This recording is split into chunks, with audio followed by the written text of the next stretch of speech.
hvala tudi za povabilo, da prikažem en košček raziskav na sovah, ki jih zdaj preučujem že vrsto let, kot boste videli tudi v samem predavanju. Samo predavanje sem naslovil kot Skrivnostna kozača, kot končni plenilec v gozdnem ekosistemu. In kar bi rad pokazal je, kako, ko se lotimo neke vrste, kako lahko na začetku seveda nas zanima, kje ta vrsta živi, kako je razširjena in tako naprej, govorimo o neki faunistiki. In potem, kako nas ta vrsta lahko pripelje do bolj kompleksnih pojavov, ki se pojavljajo v ekosistemu, kako so organizmi med seboj povezani in tako naprej, do interakcij in do podobnih, bolj kompleksnih, bom rekel, raziskovalnih in znanstvenih vprašanj. No, naj začnem na začetku kar malo z zgodovino, zakaj ravno sove, kako so sove sploh povezane, oziroma raziskave so povezane z Slovenijo. Naj na začetku povem, da je Slovenija izjemno bogata država z sovjimi vrstami, kajti pri nas je bilo ugotovljeno gnezdenje kar 10 vrst sov, od 13, koliko jih gnezdi v Evropi, 3 so res striktno borealne, oziroma tundrske vrste, vse ostale pa gnezdijo tudi južne, no in pri nas jih je kar 10, skoraj smo neka vroča točka. No, to se je tudi v zgodovini odrazilo in naj se najprej ustavim pri začetniku pravzaprav naravoslovne znanosti v Sloveniji, Johannesu Skopoliju, ki je ravno lansko leto smo praznovali 300-letnico njegovega rojstva. No in Skopol je iz naših krajev pisal nekaj novih vrst tudi sov. Veljavna opisa njegova sta od pegaste sove in pa čuka. Opisal pa je tudi kozačo, ki jo je imenoval Strix silvestris, vendar taksonomi niso čisto enotni bili, nekako je bila ta njegov opis spregledan, čeprav gre dejansko za najstarejši opis kozače po pravilih Linnejeve klasifikacije. No, sam Skopoli, kot veste, je samim Linnejem kar dobro sodeloval, izmenjala ste si vrsto pisem, žal se nista nikoli srečala, takrat so bile razdalje med Švedsko in Slovenijo pač prevelike, ampak v teh pismih sta debatirala, torej pismo iz Skopolja 7. aprila 1763, ki ga je poslal Skopoli Linneju, in sta tudi razpravljala o eni sovi, in sicer o velikem skoviku, o katerem je Skopoli menil, da je Linneju še nepoznana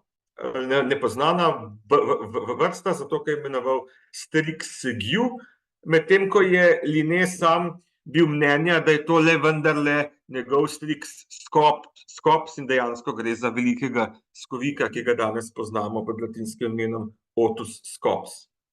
No, to sodelovanje med Skandinavijo in Slovenijo, oziroma Južno Evropo, se odvija še danes na področju sov. Sam veliko sodelujem s finskimi kolegi in tukaj na sliki profesor Pertti Saurola, ki je svetovno najpomembnejši raziskovalec kozače na svetu, torej tudi te vrste, ki jo sam raziskujem in z njim zelo veliko sodelujemo, kar je pomembno dejstvo tudi potem za kasnejše teme, ki jih bom kasneje stavil. No, Skopoli seveda ni bil edini, ki se je ukvarjal z sovami v tistem času, do njih je imel veliko afiniteto, bom rekel, tudi njegov sodelavec v Idriji, to je bil bretonski naravoslovec Baltazar Hake, ki je celo pisal tole črno sovo, zelo verjetno kozačo, melanizem je namreč pri kozači dokaj pogost, napisal kot Strix nigra, kar je tudi zelo zanimiv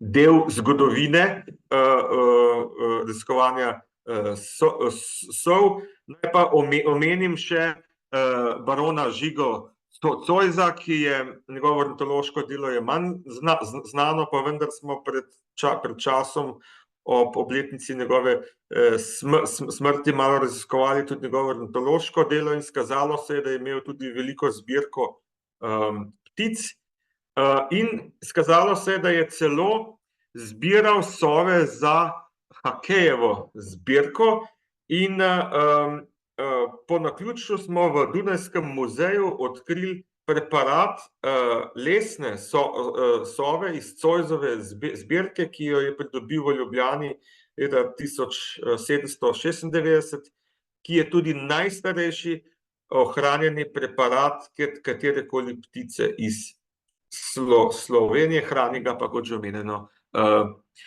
Dunajski naravoslovni muzej. Torej, kot je videti, tudi kasneje v samem 19. stoletju, še danes, so bile presenetljivo raziskave sov pri nas kar intenzivne. No, sam se ukvarjam z eno največjih, tole je kozača na eni od mojih gnezdilnic. Gre za samico, ki takole kliče samca. No, sove so seveda nočne živali, zato so velikokrat spregledane v raznih popisih, zato se je treba do njih dostopati na en tak bolj poseben način, kar bom v nadaljevanju tudi predstavil. No, kozača je originalno borealna vrsta, razširjena od Skandinavije pa vse do vzhodne Sibirije, tudi na Japonsko. No, obstaja pa ta, in te sove so, torej te kozače so navadno zelo svetle, no, pri nas pa se je ohranila tako imenovana reliktna, ledenodobna reliktna populacija v gorstvih, zlasti v Dinaridih in Karpatih, ki je morfološko zelo različna, je večja in pa temnejša. Ima tudi zelo značilne, tudi na sliki lahko vi vidite take rahle črtice okoli oči, ki jih te severne kozače nimajo.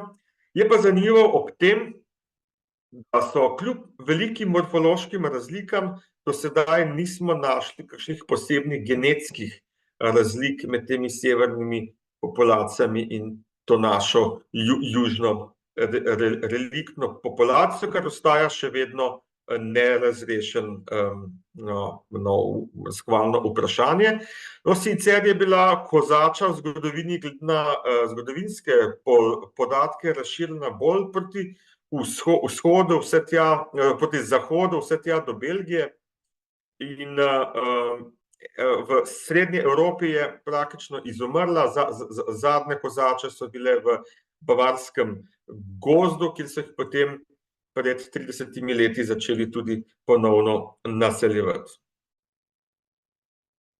No, ta naša podvrsta, ki je opisana kot Strix uralensis macrura, ima neke, kljub temu, da ni genetsko različna, ima pa kar nekaj teh morfoloških posebnosti, predvsem v obarvanosti. Poznamo sive variante, poznamo svetle variante, ki so bolj skandinavske, in vse do temnih, celo črnih oblik, torej melanističnih oblik ali delno melanističnih oblik, ki so posebnost te južne macrura populacije in jih v drugih populacijah kozače ne bomo našli. Z našimi raziskavami smo nekako pogledali, kakšni so procenti pojavljanja. Največ je teh sivih kozač, medtem ko te melanistične predstavljajo nekje 15% populacije, kar je izjemno veliko. Melanistične sove se seveda pojavljajo tudi pri drugih vrstah sov, ampak še zdaleč ne v takšnem procentu kot pri naših kozačah, in gre za res posebnost, ki se celo deduje, tudi mladiči črnih staršev so črni, vendar pa te mehanizmi dedovanja tega melanizma še niso povsem pojasnjeni. No, kako se raziskovanja sov sploh lotimo? Imamo dve osnovni metodi. Eno je, da preprosto gremo ponoči v gozd ali na travnik, zlasti v tem času, ko sove svatujejo in pojejo, in jih popisujemo, bodisi z uporabo posnetka, bodisi brez. Tukaj popisujemo predvsem teritorialne osebke, torej osebke, ki branijo nek svoj teritorij, namreč sove so izjemno teritorialne živali. No, drug princip, mogoče malo težji pristop, vendar zelo pomemben za stališča podatkov, ki jih pridobimo, so pa gnezdilnice. Mnoge sove, tudi kozača, gnezdijo namreč v drevesnih duplih in gnezdilnica je nek približek drevesnega dupla. Kozača je celo naša največja duplarica in gnezdilnice zelo rade naselijo, kar je pa seveda iz našega raziskovalnega stališča precej praktično, da lahko spoznamo tudi njihovo gnezditveno življenje in njihovo gnezditveno biologijo. Torej, s posnetki ugotavljamo, kot rečeno, gnezda z gnezdilnicami, pa teritorije, torej s posnetki z gnezdilnicami, pa gnezditveno biologijo in gnezda. Na začetku sem omenil, da bomo začeli s faunistiko. Osnova vsakih raziskav je, da vemo, kje žival, s katero se ukvarjamo, ali pa rastlina ali gliva, kje živi. In tukaj sem naredil en tak zgodovinski pregled podatkov o pojavljanju kozače v Sloveniji. No, konec 19. in začetku 20. stoletja je bila kozača približno takole razširjena, praktično po celotni Sloveniji, manjkala je mogoče na skrajnem severovzhodu in na skrajnem zahodu. No, kasneje, v sredi 20. stoletja se je njena razširjenost malce skrčila in omejila večinoma predvsem na ta južni dinarski del.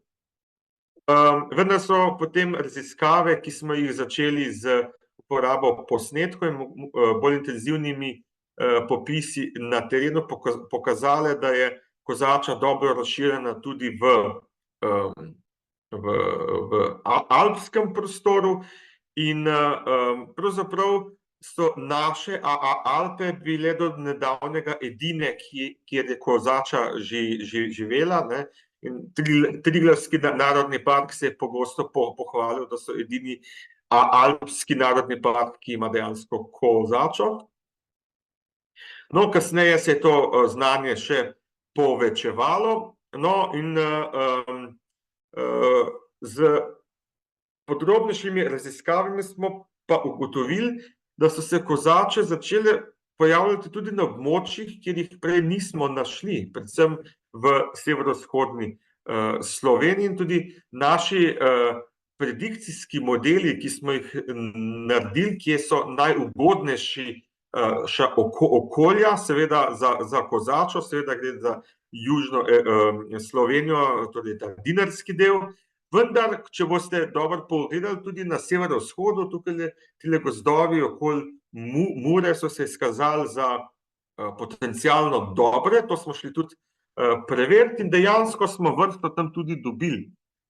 Danes je kozača precej bolj razširjena in predvsem tudi v tem severovzhodnem delu Slovenije, in kot kaže, se je tam razširila šele v zadnjih 20 letih. Tako da je pravzaprav nekako kolonizirala tudi ta del Slovenije in dejansko to opažajo tudi v sosednjih državah, zlasti v Avstriji in Italiji, kjer kozača prej še ni bila poznana, sedaj pa že beležijo prve gnezdeče pare.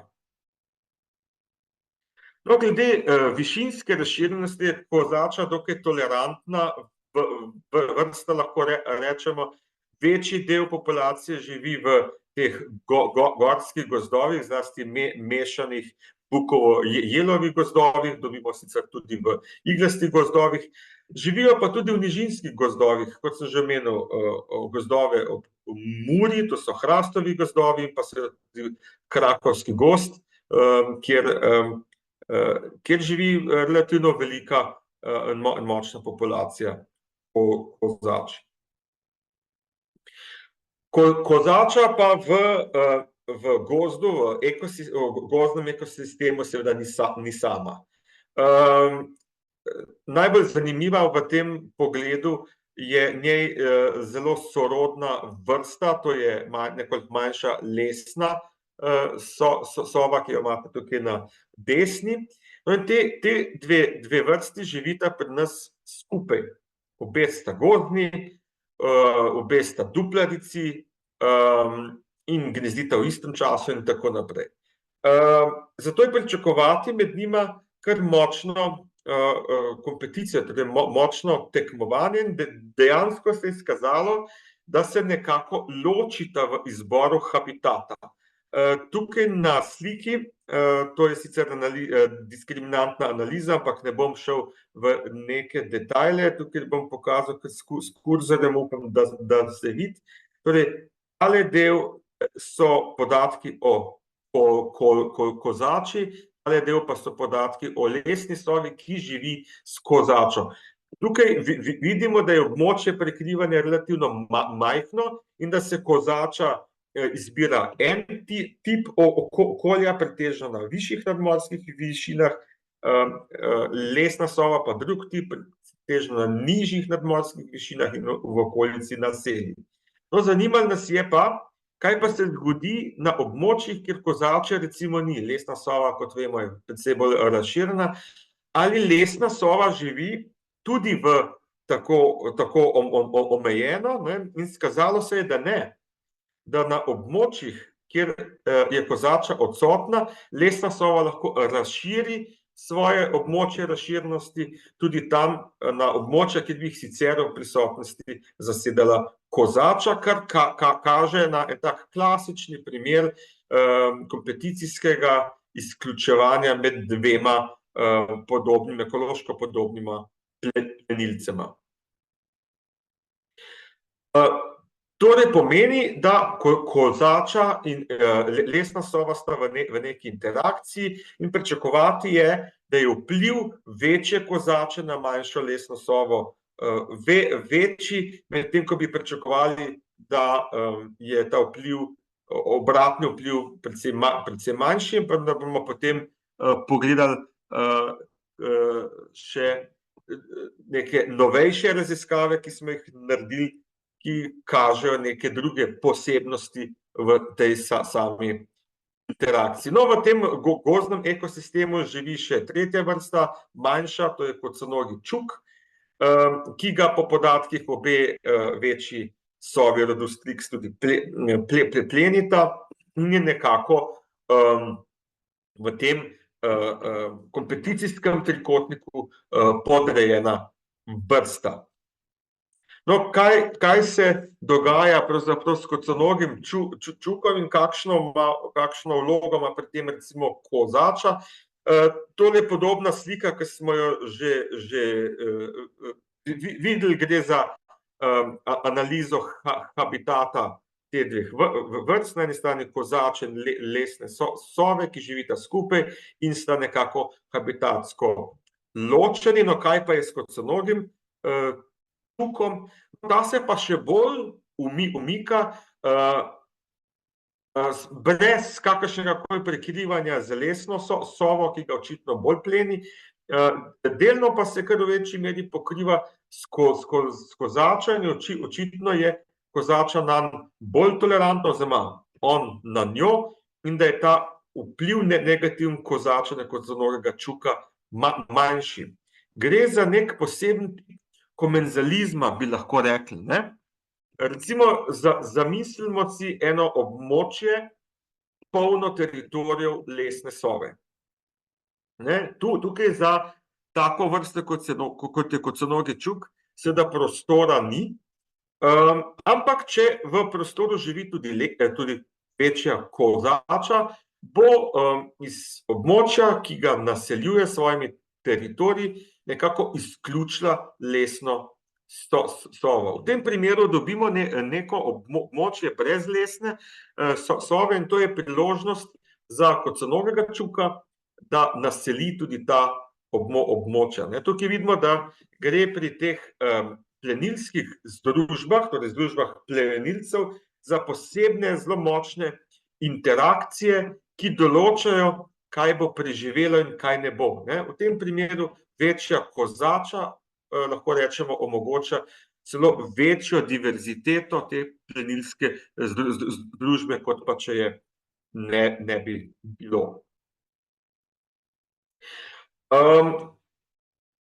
Seveda te raziskave, ki sem jih zdaj pokazal, so stare že približno 20 let.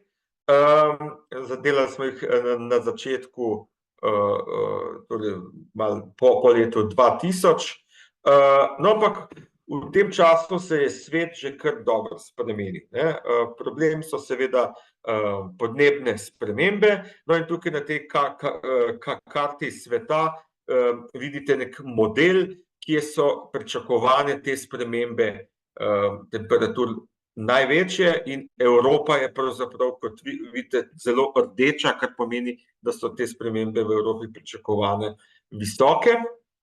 No, če pogledamo bolj natančno Evropo, samo vidimo, da je nekaj posebno močnih žarišč, ki so po modelu bodo bolj pod vplivom podnebnih sprememb in eno od takih območij tudi območje Alp, kamor spada tudi Slovenija, zato so tukaj pričakovane večji vplivi tega dvigovanja temperature.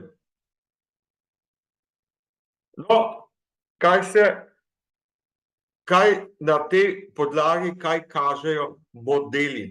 Naše podatke smo skupaj z italijanskimi kolegi nekako združili in želeli ugotoviti, kaj se bo zgodilo s temi sovami po scenarijih, ki so nekako po modelih predvideni. Vzeli smo v obzir vse tri vrste, koconogega čuka, lesno sovo in kozačo, pri čemer smo upoštevali tudi te medvrstne interakcije, ki sem jih prej opisal. No, danes je razširjenost teh vrst v alpskem prostoru približno taka, koconogi čuk praktično po vseh Alpah, zlasti na višjih nadmorskih višinah, lesna sova zlasti na nižjih nadmorskih višinah, medtem ko je model za kozačo pokazal, da je zelo redko razporejena.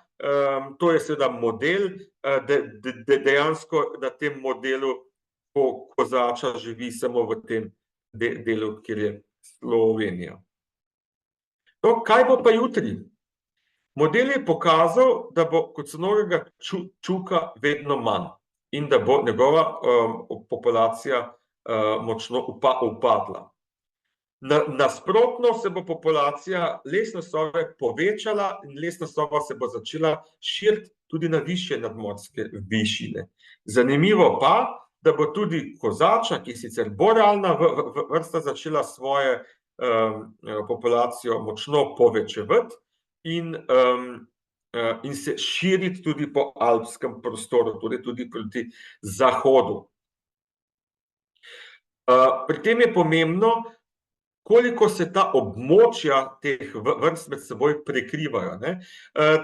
Tole je današnje prekrivanje med koconogim čukom in lesno sovo in samo 25% razširjenosti koconogega čuka v Alpah se danes dejansko prekriva z lesno sovo. Pričakovati pa je, da bo to prekrivanje se povečalo kar na 54%. 46%, torej slaba polovica populacije koconogega čuka bo živela na območjih, kjer lesne sove ni. Glede na to, kar sem vam pokazal prej, pomeni, da bo se populacija koconovega čuka, ki z lesno sovo ne more sobivati, drastično zmanjšala do leta 2050.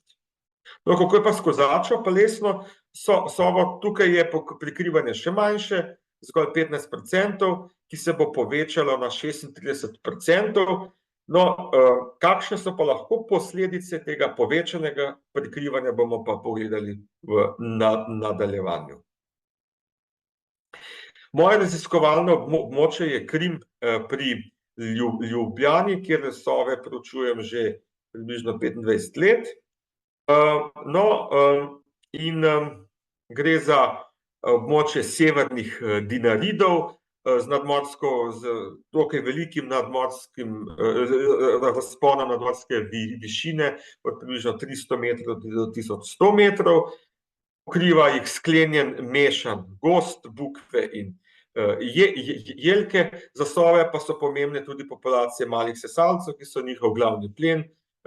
Zlasti tukaj v teh gozdovih je dominantna rominogrla miš, pogosta pa je tudi gozdna voluharica in pa polh.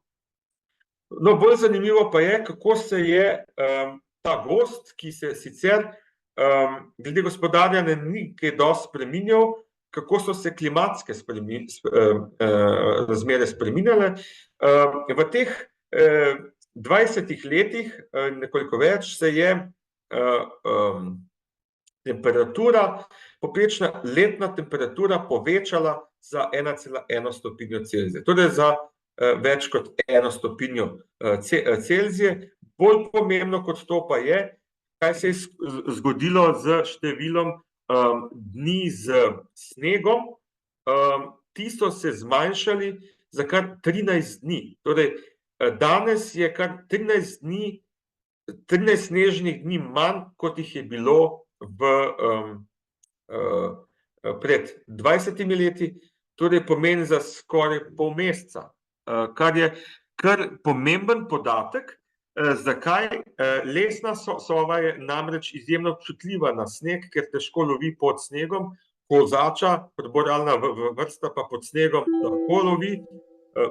Torej, te sove imajo, zlasti kozača ima veliko obrazno masko in lahko zasliši malega sesalca tudi pod snegom, ki ga tudi na ta način zadane. Torej so bolj tolerantne na sneg, še zlasti pa je to pomembno za koconogega čuka, ker sneg sam omejuje razširjenost lesne sove. Torej vidimo, da so se zgodile že v tem relativno kratkem času 20 let kar velike spremembe. Kako se to kaže na sami populaciji, na samem, bom rekel, številu teritorijev? No, pri kozači smo potrdili modele, ki sem jih prikazal prej, da se bo njena populacija povečevala in dejansko se povečuje približno za 5% na leto. No, podobno je tudi pri lesni sovi, tudi tukaj smo to predikcijo potrdili, tudi pri tej, sicer je povečevanje rahlo manjše kot pri kozači, še vedno pa skoraj 5%. No, kaj pa pri koconogem čuku? Ta vrsta pa drastično upada. Za vsaj več kot 3% na leto in danes pravzaprav na mojem raziskovalnem območju na Krimu koconogega čuka praktično ne slišite več. Razen v nekih izjemnih letih, kakršno je bilo, kot vidite tudi na tem grafu, leto 2017, ko so se koconogi čuki pojavili v velikem številu, ker gre za res nomadsko vrsto, gre pa za nek izjemno upadajoč trend in ugotovili smo, da so te trendi relevantni celo za celotno območje Slovenije. Še več podobne trende so zaznali tudi recimo v Skandinaviji. No, kakšno je stanje te združbe teh sov po 20 letih, no to je bilo okoli leta 2000, je približno 20% vseh sov teritorijev so bili kot sonogi čuki, 35% kozače, ostalo lesna sova. No, kako pa je danes? No, danes kot sonorih čukov praktično ni več, sta se pa povečali populaciji obeh sov rodu Strix, torej lesne sove in kozače. Sove raziskujem v veliki meri z gnezdilnicami. Nek tak tip gnezdilnic uporabljamo pol odprt, v katerem lahko gnezdita obe vrsti. Zakaj to želimo?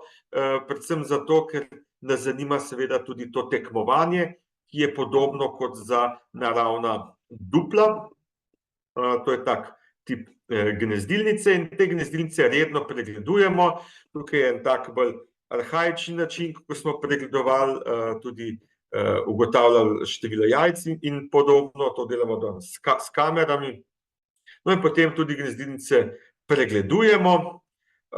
Pri teh sovah je izjemno pomembno, da poznamo, kako se teh stvari lotiti, ker so na gnezdu dokaj agresivne, zlasti ko obročkamo mladiče. Samica srčno brani svoj zarod in vas takole, kot je prikazano na sliki, napade, lahko tudi po večkrat, zato morate biti primerno zaščiteni. Primerno zaščiteni pa ne pomeni, da zaščitite tudi sebe, pač pa morate zaščititi tudi ptico, ker je ta udarec kozače, samice kozača, ki tehta približno kilo, tako silovit, kot bi vam nekdo vrgel košarkaško žogo s silo v glavo. Pri tem se lahko tudi sama sova poškoduje, zato mora biti čelada, ki jo nosi obročkovalec, primerno oblepljena z mehko peno, da prepreči poškodbe tudi na sami sovi. Vedno pa meri na glavo. Danes spremljamo gnezdenje tudi s takimi bolj sofisticiranimi pristopi z kamerami v gnezdu, ki nam dajo seveda veliko novih podatkov o življenju teh relativno skrivnostnih ptic. Torej, kaj nas v osnovi zanima? Seveda, kakšen je njihov gnezditveni uspeh. Koliko imajo jajc, koliko imajo mladiče, kako uspešni so. Kozače začnejo z gnezdenjem približno ta čas, zdajle, torej okoli 1. aprila, predvsem v teh gorskih gozdovih, vendar se lahko njihovo gnezdenje razvleče, tudi začetek gnezdenja razvleče vse do junija. Kozača je zanimiva vrsta, ki lahko gnezdi tudi kasneje.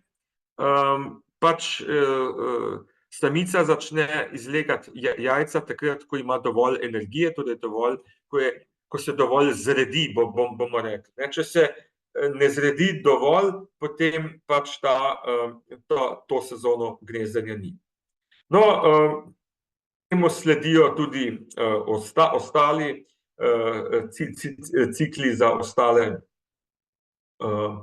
torej za mladiče in potem na koncu mladiči sov, to je generalno pravilo, splošno pravilo, zapustijo gnezdo še preden letijo in potem posedajo takole okoli po vejah, takrat so samice še posebej agresivne. No in neleteče mladiče kozač lahko dobimo vse tja do konca avgusta.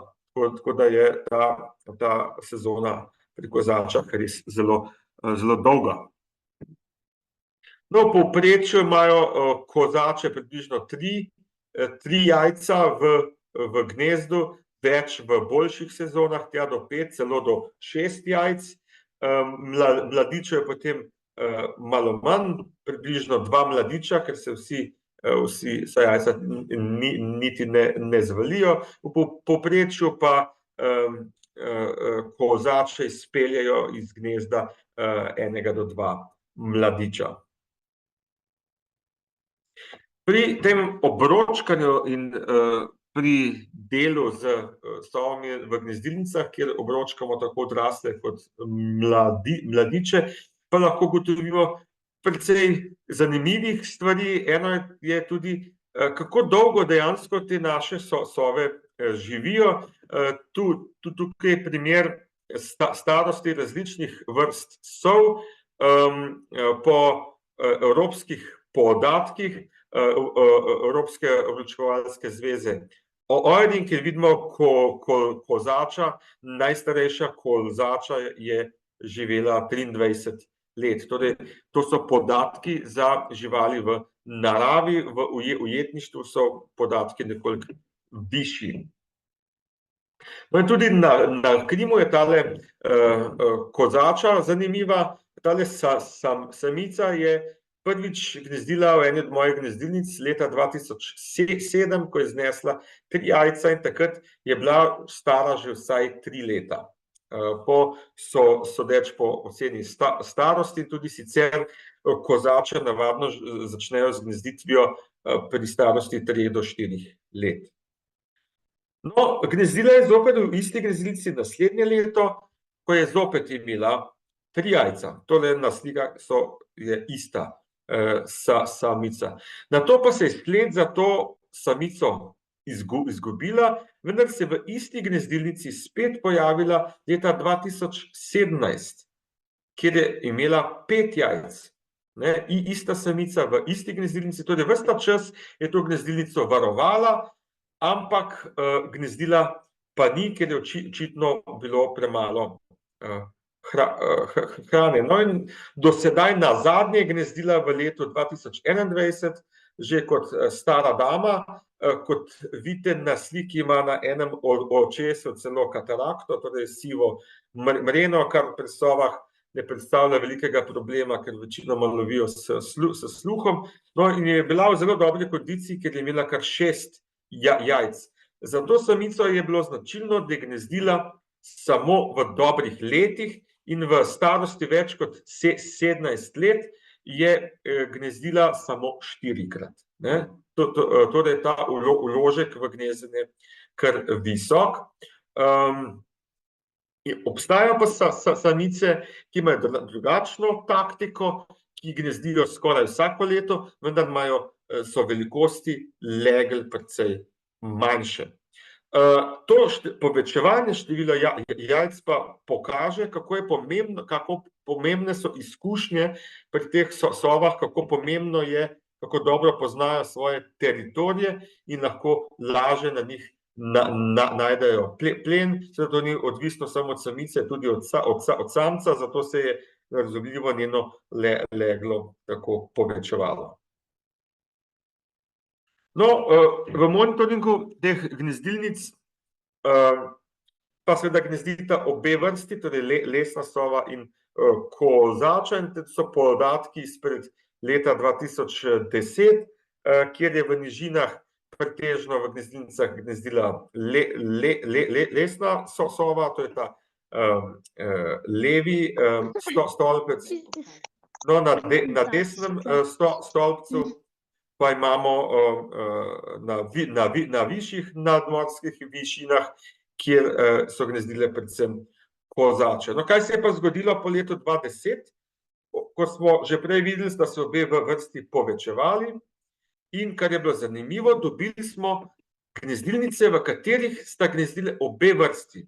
Mogoče morda ne v istem letu, ampak sta se začele menjavati. To je pomen, da sta se izključevali. To je pomen, da je pritisk na te gnezdilnice iz strani obeh vrst in tudi tekmovanje med njima vse večje. Pravzaprav smo v teh gnezdilnicah poleg kozače in lesne sove priložnostno gnezdi v njih tudi kot snogi čuk, čeprav zelo redko. Ampak kar je bolj pomembno, sta ta dva posnetka. V teh posnetkih to je ista gnezdilnica, kot vidite, posneta v istem obdobju, to je jeseni 2016. In takrat je teritorijalno obdobje in sta ga obiskovali obe sovi, zgoraj lesna sova, spodaj pa kozača. In te gnezdilnice so nam podale neke nove uvide v tekmovanje, v interakcije, odnose med tema dvema vrstama.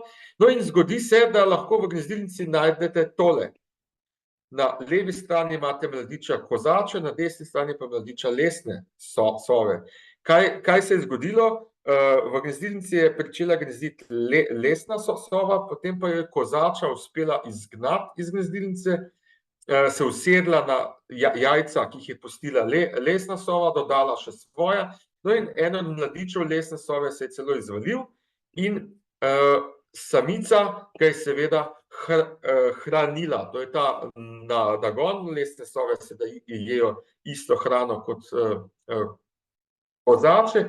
Še več, domnevali smo, da bo ta mladič lesne sove poginil kasneje, ko mladiči skočijo iz gnezda, ker se seveda mladiči lesne sove oglašajo nekoliko drugače kot mladiči kozače. In zato smo na mladiča dali tudi oddajnik, vendar to recimo je slika mladiča pri starosti 83 dni, kar pomeni, da so ga izskačejo pa iz gnezda pri starosti približno 30 dni, da so ga samec in samica kozače tudi potem, ko je že šel iz gnezda, prepoznala kot svojega mladiča in ga tudi hranila. Tako da očitno dobivamo vedno bolj populacijo neke osebke lesne sove, ki so nekako imprintirane na kozačo, kar pomeni, da je morda, da bodo za partnerje iskale ne lesnih sov, pač pa kozače. No, to je še en tak posnetek. No, in dejansko so križanci med kozačo in lesno sovo znani, sicer iz ujetništva. Te poskuse so delali v bavarskem gozdu. Tudi tukaj spodaj v sredini imate križanca med lesno sovo in kozačo, ki je takle malo rdečkast. In kar je zanimivo pri vsem tem je, da so ti križanci celo plodni in se lahko nazaj križajo v eno od linij, bodisi lesno sovo, bodisi v kozačo. No, pri nas zaenkrat križancev še nismo ugotovili. Najdevamo, pa našli smo pa že tole mladič kozače. Mladiči kozače so namreč večinoma sivi, no tale mladič je bil pa rdeč. Sicer je bila samica in samec, sta bila normalni kozači, ampak potencialno gre lahko že za križanca, ne prve generacije, ampak ene od naslednjih generacij, kar je pa potrebno še genetsko potrditi. Skratka, te interakcije med kozačo in lesno sovo kažejo na večje razsežnosti, kot smo na začetku domnevali. No, še več, pri tej interakcijah je seveda zelo pomembno, kdo je večji. Seveda je kozača večja, vendar obstaja tudi večje lesne sove, če lesna sova zasede nek teritorij, ima seveda tudi kozača nekako problem, ker je tudi sama lesna sova lahko za kozačo nevarna. In kaj smo ugotovili, tudi tukaj smo primerjali na eni strani, torej je lesna sova, lesne sove, ki gnezdijo same, torej na območjih, kjer ni kozače, torej ni teritorija kozače, na območjih, kjer so kozače.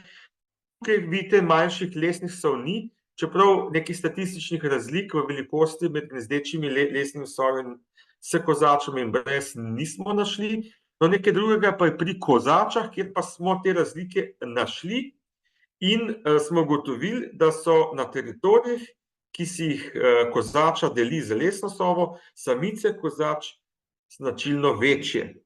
Kar pomeni, da nekako lesna sova izselekcionira pri kozačah večje osebke, kar kaže na to, da ima tudi lesna sova lahko velik vpliv na samo kozačo. No, pri sovah velikost dejansko šteje, to je največja sova rodu Strix v Evropi, to je bradata sova, ki živi na severu, tole je pa najmanjša, ki živi na jugu, to je puščavska sova, ki živi v Izraelu in potem v Arabiji.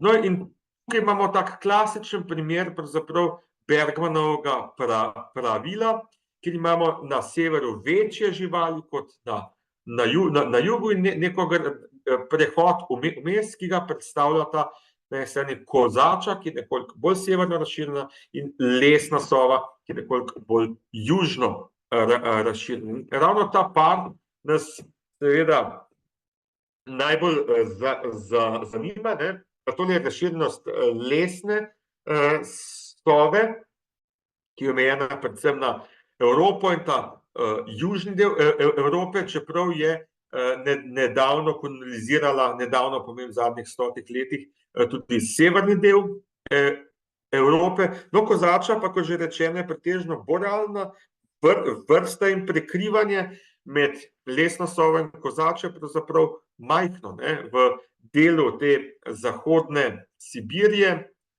in pa južne Skandinavije in pa seveda ta reliktna populacija v Dinaridih in Karpatih. No, tole je slika iz muzeja. Na levi strani je kozača, skandinavska kozača, ki živi tudi skupaj z lesno sovo, na desni strani pa je tudi kozača iz Japonske, ki je precej manjša, tam lesne sove ni, kar kaže na to, da ima lahko lesna sova nek večji vpliv. Namreč na območjih, kjer lesne sove ni, so kozače manjše kot na območjih, ki si jih delijo skupaj z lesnimi sovami. In zanimivo je, največje kozače živijo na jugu, kar je nekako v nasprotju s prej predstavljenim Bergmanovim pravilom, kjer naj bi bili na severu večji osebki. No, po velikosti tukaj ločujemo lesne sove, tole so samice, tole so samci, tole so samice, ki živijo ločeno od kozač, tole pa samice, ki živijo z kozačami, podobno pri samcih, in tukaj ni nekih velikih razlik med kozačami in lesnimi sovami, med lesnimi sovami, medtem ko so kozače, ki živijo ločeno od lesnih sov, torej same, značilno manjše od kozač, ki si delijo svoje območje z lesnimi sovami, kar kaže, da ima ta interakcija lahko tudi širše vplive na samo morfologijo in velikost kozač. No, ustavimo se še pri prehrani. Zelo na hitro. Klasično pregledovanje izbljuvkov je, sove namreč izbljuvajo ostanke plena v obliki izbljuvkov in tam lahko potem tudi določite ta plen. In večji del plena so voluharice in miši, in v nekem obdobju tudi polhi pri kozačah v Sloveniji. Tudi tukaj je plen razdeljen po obdobjih in mali sesalci predvsem prevladujejo v spomladanskem in jesenskem času, medtem ko je v poletnem času prevladuje recimo polh. Alternativni plen, to so predvsem ptice, žuželke, dvoživke so bolj v spomladanskem času. Zakaj je ta distinkcija zelo pomembna? Polh je problematičen predvsem zaradi tega, ker je žival, ki hibernira in pride pravzaprav šele konec maja iz svojih prezimovališč in torej kjer prezimuje oziroma spi zimsko spanje, ker hibernira in v tem času je sovam nedostopen. No, z koncem maja pa šele postane dostopen, to pa je čas, ko so sove že zdavnaj začele z gnezdem, kar pomeni, da imajo sove zaradi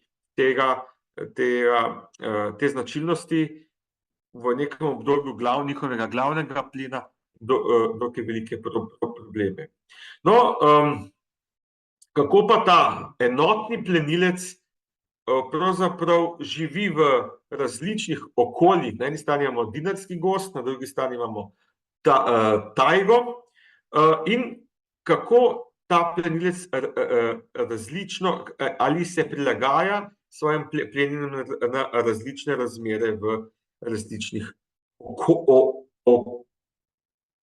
okoljih. Tukaj smo naredili eno primerjalno študijo, borealno regijo, ker je bila Finska, hemiborealno regijo iz Latvije in pa podatke iz zmerne regije, torej iz Slovenije, in potem smo primerjali, kakšne so združbe malih sesalcev.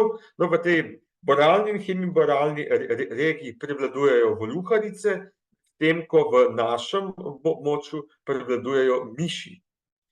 Manjši del so rovke in pa seveda pri nas je tudi polh, ki ga v borealni in hemiborealni regiji ni.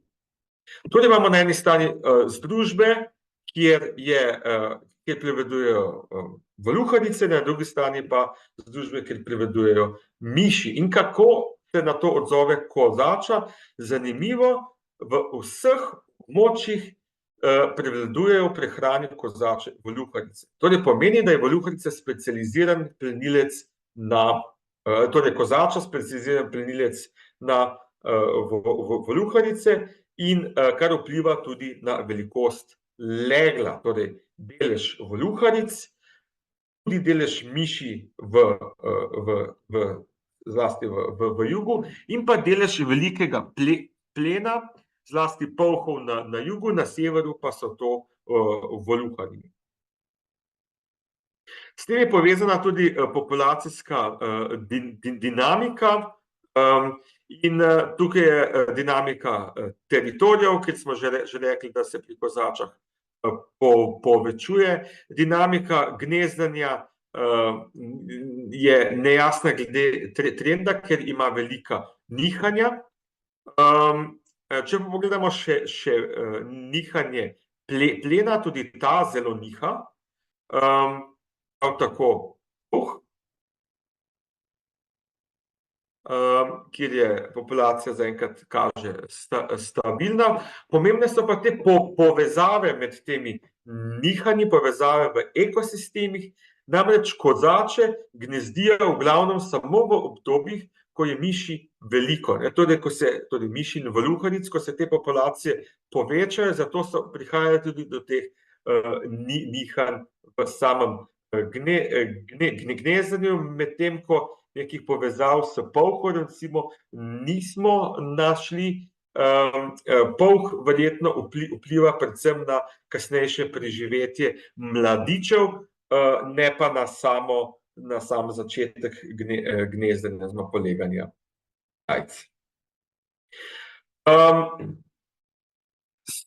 Sove so tako podvržene izjemno variabilnemu okolju in v enih letih imamo populacije malih sesalcev, ki so zelo številne, v drugih letih pa populacije, ki so zelo majhne in se morajo na to nekako prilagoditi, kot sem že prej pokazal, so zelo dolgožive in ta upad ima različen vpliv na različne sove. V tem primeru kosovnega čuka, kozačo in lesno sovo. Ob upadu kosovnog čuk reagira tako, da prosto območje zapusti svoje teritorije, je nomad in išče območja, kjer so velike populacije malih sesalcev, skuša pa gnezditi zato vsako leto.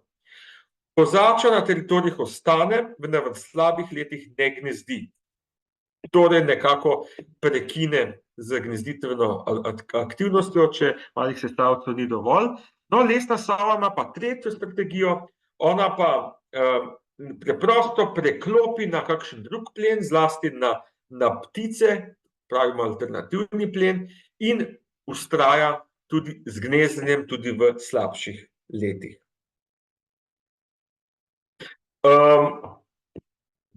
Tukaj navajam en članek, ki je bil pred časom objavljen v reviji Nature, ki so ugotavljali, da te končni plenilci, kamor sodijo tudi sove, nekako so povezani s splošno biodiverziteto v ekosistemu. Poglejmo si, kako se to odraža, recimo, kaj pa sami plenilci drugače vplivajo na samo biodiverziteto, kot sem že prej pokazal, so prehranske razmere različno vplivajo na njih. No, in tukaj je primerjava med gostoto malih sesalcev na teritorijih, na območjih, kjer ni teritorijev, ne ene, ne druge sove, na teritorijih lesne sove, na teritorijih kozače, in tukaj ni nekih velikih razlik. Obe vrsti izbirata čim bolj bogate teritorije, kar se tiče njihovega glavnega plena. Kaj pa ptice?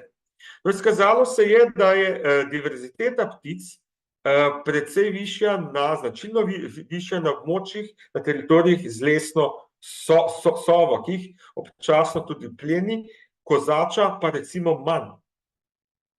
Pogledali smo pa tudi žuželke, v tem primeru hrošče, kjer pa smo ugotovili, da je diverziteta hroščev na teritorijih kozač značilno večja. Torej ima ta razlika v plenjenju, ta različen odziv teh plenilcev lahko nek posreden vpliv tudi na ostale organizme v ekosistemu. Tukaj si pogledamo ta primer, tukaj je nihanje populacije kozač, pa nihanje malih sesalcev, v tem primeru remenegrle miši, tukaj enega gozdnega krešiča, in kaj se je izkazalo? Ob veliki populaciji miši naraste populacija kozač oziroma gnezdenje, vendar upade značilno populacija hroščev, ker lahko jih miši tudi plenijo, torej ta posredna povezava med končnim plenilcem, torej kozačo in recimo hrošči lahko zelo pomembna, in s plenjenjem lahko seveda kozača vpliva tudi na prisotnost plenilcev hroščev, to so miši. No, in to je dokaj zanimivo odkritje, ki ga pravzaprav še vedno raziskujemo, ker gre za zelo kompleksen sistem, kako deluje ta prehranska mreža v gozdnih ekosistemih. Po eni strani imamo ta klasičen odnos plenilec-plen, torej kozača miš, potem kozača voluharica, tudi voluharice in miši med seboj tekmujejo, potem imamo še tretjega plenilca, drugega plenilca, to je recimo lesna sova, ki tekmuje tudi samo kozačo, in potem, če razširimo to še na druge organizme, recimo žuželke, kjer imajo lahko mali sesalci vpliv in posredne vplive tudi te končni plenilci, v tem primeru sove, in lahko gradimo zelo kompleksen interakcijski sistem, ki obstaja v gozdovih, kar pomeni, da z umikom enega od teh členov se lahko ta funkcija ekosistema, kot pravimo biologi, poruši in ekosistemi lahko začnejo zelo spreminjati, kar pravzaprav delajo tudi same podnebne spremembe. Toliko iz moje strani, hvala lepa za pozornost in seveda, če so kakšna vprašanja, bom rad odgovoril.